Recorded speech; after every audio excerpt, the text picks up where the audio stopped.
చదువుకున్నోళ్ళు అందరూ ఒకరు చెప్పుకుంటుంటారు. "అరే! మొన్నటి వరకు వాడితో కదా తిరిగేది. ఇప్పుడేటి ఇంకొకడిని మార్చిందేటి" అని మాట్లాడుకుంటారు మగపిల్లలు.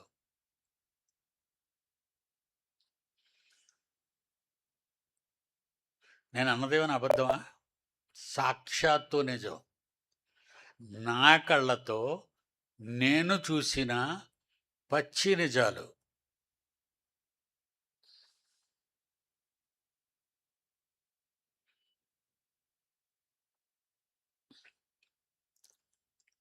అందుకే పిల్లలకి పెళ్ళిళ్ళు చేసేటప్పుడు జాగ్రత్త. జాగ్రత్తగా ఉండండి.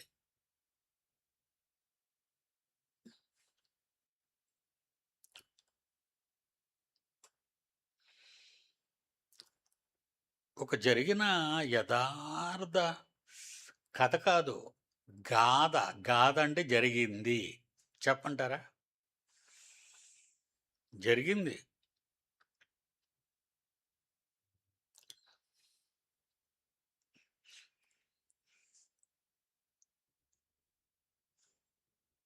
ఉద్యోగం చేసిన, పెళ్ళైన, పిల్లలున్న ఒక ఆయన్ని ప్రేమించింది.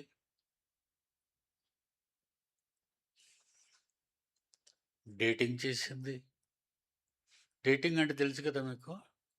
తప్పులు చేయడం. దాని క్లాసికల్ వర్డ్ ఇది. డేటింగు. చాలామందికి అర్థం అవుతా అంటే ఏదైతే గొప్ప డిగ్రీ గల అనుకుంటారు. ఆడితో పోవడం అది డేటింగ్. అర్థమైందా?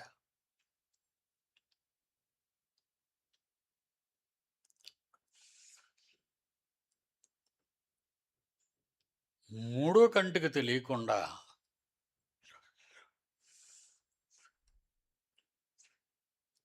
మరొకడిని చేసుకుంది.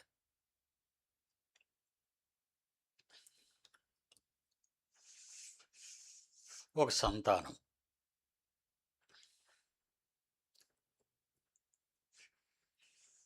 పెళ్ళైన కొన్ని నెలల తర్వాత ఆ సంతానాన్ని తీసుకొచ్చి ముందు ప్రేమించిన వాడి దగ్గరికి వెళ్ళిపోయింది.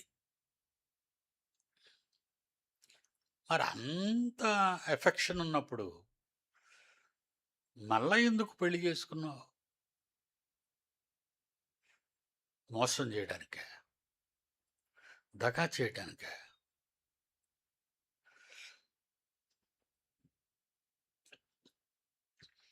ముక్కలైపోయింది ఆ బంధం. కోర్టు ముక్కలు చేసేసింది.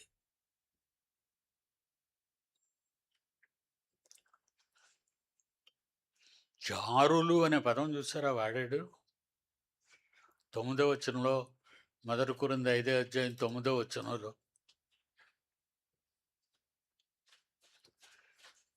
జారులు.